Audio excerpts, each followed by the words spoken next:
Good morning, good morning, good morning again, folks.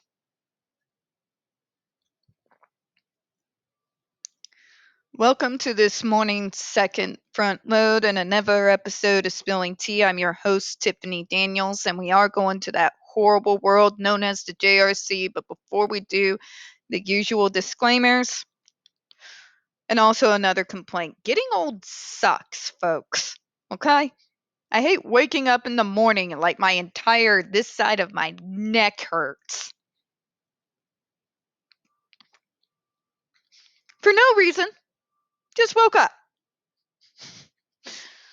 All right. I'm done complaining for right now. In the description box, folks, you're going to find a link to the article that the Judge Rotenberg Educational Center doesn't want you to read. It's written by NeuroClastic, a small non-for-profit started by autistics for autistics, wherein they interviewed and surveyed over 900 ABA professionals in regards to the JRC's so-called behavior modification program. Matter of fact, the JRC doesn't want you to read this article so much, they've threatened NeuroClastic with a defamation lawsuit if they did not remove it from the website. Well, folks, NeuroClastic has refused, so you know the drill. Please read the article and share it on all your social media. Also included in there is the Ozarks first art. I'm sorry. Also included in there is NeuroClastic's public statement regards to the defamation lawsuit threat, as well as a link to their GoFundMe. We are crowdfunding in case the JRC actually sees through with their threat.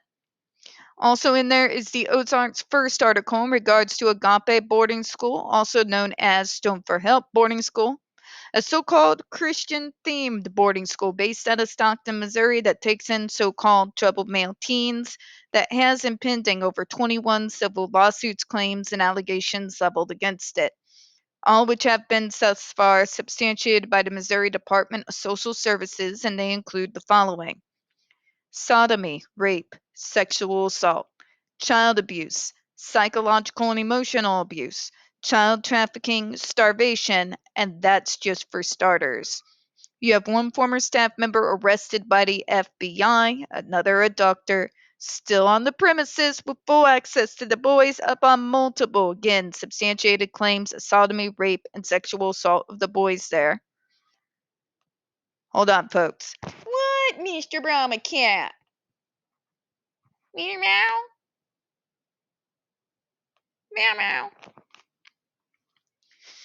You have an attorney general too busy chasing after and badly photoshopping drag queens and trying and failing to defund public libraries to actually do his job, and you got a governor off his nuts. So please read that article, share it on all your social media. We got the other pertinent links to the Stop the Shocks campaign as well, including Autistic Hoya's massive archive on the subject, Jennifer Masamba's behavioral sheet of shockable offenses, a clip out of the 7-hour ordeal undergone by Andre McCollins back in 2002, the templates, and the ever-present self-explanatory change.org Shut the Judge Rotenberg Center Down petition. Trigger warning: when we discuss the JRC, you're going to hear vivid descriptions of and catch clips of surveillance footage of peoples with disabilities being tortured and abused. If you got young children present, folks, please use your headphones, all right? Another warning: my kitty is in a mood this morning. If you hear them meowing in the background and it kind of ricochets off of my microphone, sorry about that. Another trigger warning: this channel is marked not for kids for a reason. We use profanity on occasion and speak on dark subjects. If your child is 16 and younger and they are watching this, very obviously, parental supervision is very much advised, all right? All right, so where we left off, right? Also, while people in schools and other institutions have a right to be free from bodily restraint and punishment, courts afford such institutions with significant amounts of deference in balancing this right against other interests and deciding how and how much to burden these rights when this balancing occurs. You see what I mean? So they essentially put the reins fully in the arms of the schools. Now, this sounds empowering, but it's not. You see? When you live in a Bible Belt state, a state that believes that discipline at belt point is not excessive,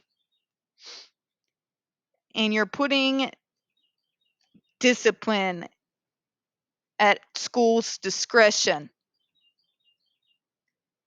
yeah, yeah. Do you see a problem there? Because I see a problem there. You see, in actual reality, when schools have punishment in their own hands, especially for these more conservative states, about how often do you think corporal punishment is used on us autistics, ADHDers, what have you, before somebody realizes that it's not willful defiance and that an assessment needs to be done? Because it took them till I was 18 years old, folks. Now imagine the trauma you can accrue until somebody realizes an assessment needs to be done. Okay? These are poor schools out in your most rural areas. These teachers are not trained to identify neurodivergent disabilities, okay? Not trained at all. At all. Because most of these schools are on a shoestring budget, and let's face it, the majority of the money that they do get gets put into the sports programs. In the high school I went to, in particular, I went to 3, but one in particular, folks, my social studies book, the the textbook that I was to learn from, was first issued out in 1975. Okay? They don't got the money. They don't got the money. They don't got the money. But we're putting corporal punishment in their hands. These people are not trained to be able to notice traits that have to do with, in particular, developmental disabilities. If you don't see the clear recipe for disaster here, I don't know what to tell you. Okay? Let's read on. In the Youngberg versus Romero, which established this right in a case involving the use of restraint on a person institutionalized in a state hospital, the Supreme Court held that only requirement for imposing such burdens is that professional judgment is to be used in deciding to do so. You see what's wrong here, don't you? Because your professional judgment, like at the JRC, could be that the person needs to be strapped to an electrical shock device designed to hurt people. Dr. Matthew Israel's own words, put at just below the lethal limit. Yeah. You see what happens when you give too much freedom and when you leave too much up to interpretation?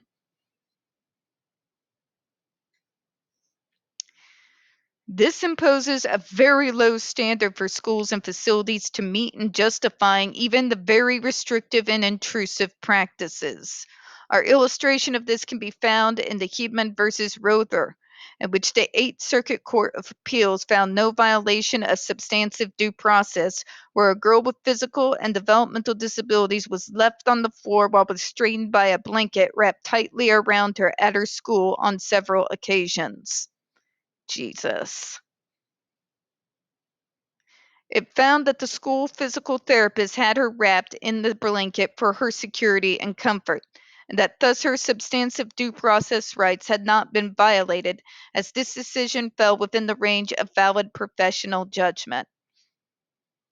Valid professional judgment.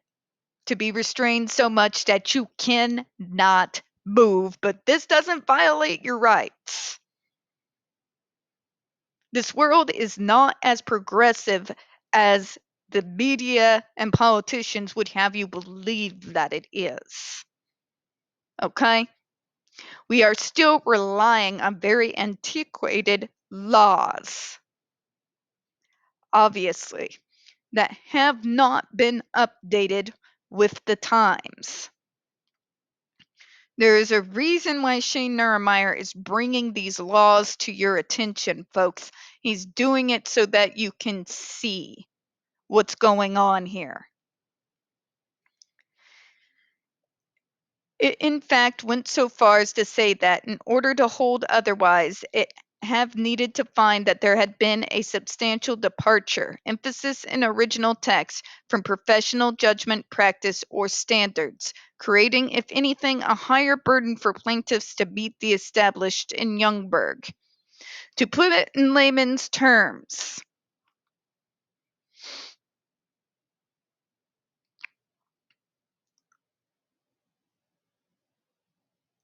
if this wasn't standard practice, that would be considered abusive. What nobody wants to think and consider is that the standard practice as stands has not really changed all that much since the 1960s. All right? They consider ABA the gold standard. ABA utilizes aversives, and in its most extreme, well, that's the JRC, folks. Just because something is considered a standard does not mean that it is not abusive. But this is the fight that we're fighting, folks. We are telling you what you are calling the standard is wrong. We're telling you what is the golden standard is abusive. The whole system needs changing. It belongs in the bin, scrapped and redone with all the new science, ideas, and the other programs that are out there. All right? We're going to close on that. We don't get very many views on this channel. The few that we do get do tend to get removed from time to time. So please don't forget to hit the like button, hit subscribe. Don't forget to hit the comments. I do appreciate your time this morning. And as always, folks, we here at Spilling Tea hope you have a good one. I'll see you in a few minutes.